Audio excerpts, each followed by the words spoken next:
Dude. Michaela. Dude. What is this?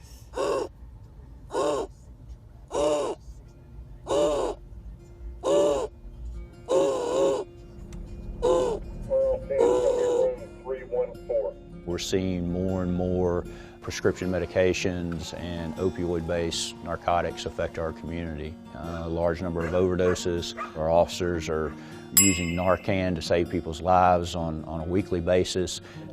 I firmly believe there's not a street that we could drive up and down that someone on that street doesn't have a connection to this current ongoing problem. Don't take hydrocodone or nothing like that? I do. I think we're just in a crisis situation in our country.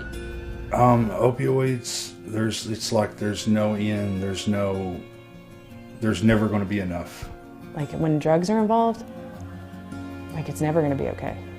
Never, it never will. As a parent, nobody prepares you for what to do when your child's struggling with addiction.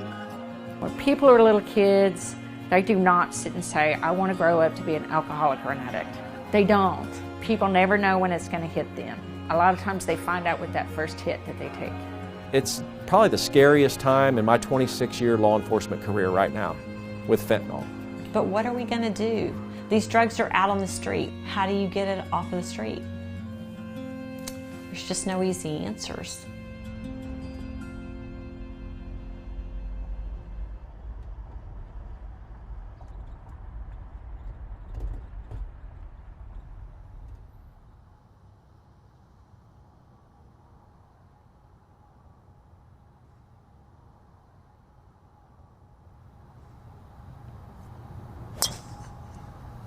Someone will say something to the effect that, if I didn't know your story, I would have, never known that you had that kind of a history, that past. And, the way that I respond to those types of questions, like what does someone that struggles with substance use or mental health look like?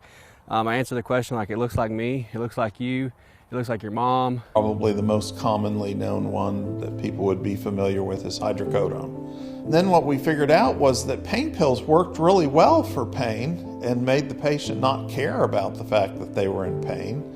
And so we kind of went into this, go see your doctor, get a prescription, and that's how we're going to deal with your chronic pain.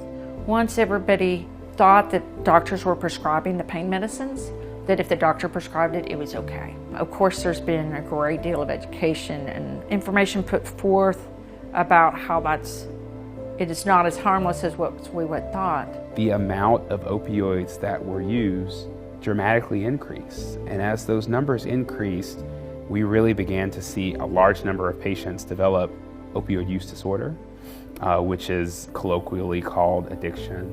After that prescription, every time I could find the pills, I bought the pills. And the way I was able to fund this habit, because opioids on the street are very expensive, was through my scholarship money. I'm actually a quarter Native American, and they were paying for my college, which was a blessing, but I was using the excess aid that I was receiving to fund this habit. And so I didn't really have to scrounge and try to find where I was going to get them. If I was able to come across them, I'd buy them, and I'd buy them in bulk, and I'd buy as many as I could find. And so I don't think I set out to start using drugs and become someone that's homeless by the end of when it was all said and done, put a needle in my arm. No, that wasn't the plan. The plan was to have fun with my friends with this drug that's been presented to me that changes the way that I feel, that I enjoy doing. But in that, it becomes the center of everything that you do, and it became the center of everything that I did. So this is So Recovery Center out in Jessieville. So I provide psychiatric evaluation, addiction medicine evaluations for them to kind of see where they're at. Because I'm also a primary care physician, and I also provide primary care. So people with chronic back pain, I try to help them get to doctors like the neurosurgeons if they need help with that. Diabetes, hypertension, all those different other medical problems that everybody has, but maybe hasn't been cared for well while they were in their addiction. Before you got here, how many times do you think you overdosed before you got here? I think 7. I think it was 7 times I woke up in an ambulance or in the hospital or almost in an ambulance. 7 times. 7 times. And you know, when I'm living like that, I push away everything good, the good people that want to help me. So Brad got a hold of me. He said, Casey, for 6 months, the only thing your mom knows about you is the hospital bills she gets in the mail for me overdosing. Growing up, I didn't need or want anything, you know. Christmases were awesome. I know a lot of people, you know, sometimes believe that people who have suffered from an addiction has some sort of childhood trauma, and for me that's not the case. The issue with the opiates started when I was an adult. I was like 21, right before my son was born. And that was it. I was taking prescription pain pills. You know, I was just taking pain pills.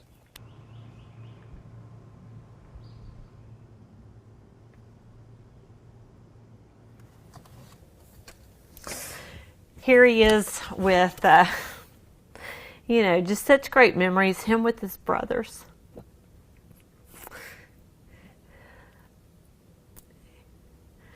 He was a great big brother.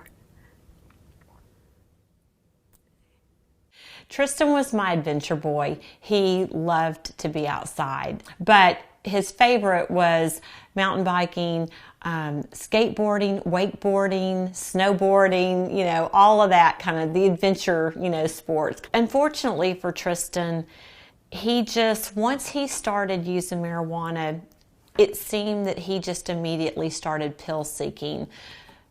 His junior year, his grades started to slip. His senior year, he really gave little to no effort. Unfortunately, when he got out to Seattle, I think that's where the addiction really took hold. And I do believe it would have happened, you know, the same had he stayed here. But out in that environment without any kind of family support or supervision or oversight or anything, he did end up getting mixed up with a crowd out there that just fostered, you know, that usage. It was a struggle. And then on June 16th, the last day that I saw him alive, after, again, begging him to get on a plane to go to treatment, he was definitely drug seeking that day. He left here for the last time, and he went down to his girlfriend's empty apartment. Nobody was there, and he went there. And according to the text messages I found on his phone, he ended up buying cocaine from a friend, a kid that he had known since 4th grade. And the cocaine was evidently laced with fentanyl.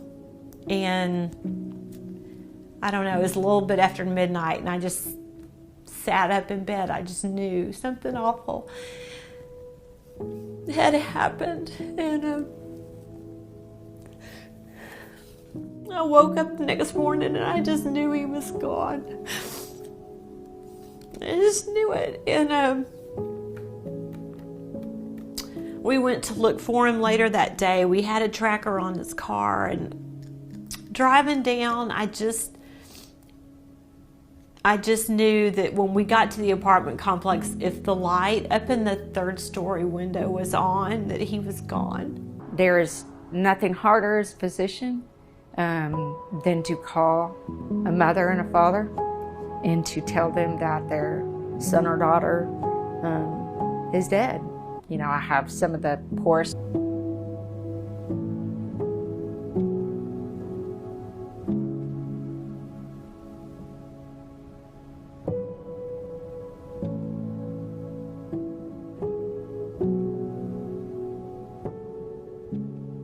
To self-medicate to try to make yourself feel better fast and easy can have consequences that you don't even imagine. And the draw of these drugs is so powerful that it's hard to make yourself step back and look at the risks. And when you're young and other people are doing it, or somebody offers it to you for free, it comes out of a bowl or it comes out of somebody's pocket. You don't know where it came from. You don't know where it was made. You don't know if it's really what they've even said it is. And last of all, you don't know what it's going to do to your body. You don't. Then I got the opportunity. My son started playing baseball, and I was scared they wouldn't let me coach because of my past. And I talked to the league people, and they said, yeah, you're more than welcome to. See the difference? I'm trying to make up for lost time now. And all I say is just don't give up yet. Just keep in there.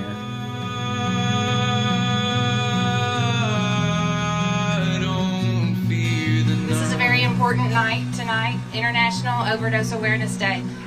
So the one thing that everybody on this bridge has in common is we hate the disease of addiction. It has taken something from us, and we all want to do something to change that. It really was destroying everything in my life, and I'm just thankful, that I made it out alive, because there are many people that don't, and they didn't plan that. They didn't want that to happen for their life. So I'm grateful for this life, and I don't ever want to go back.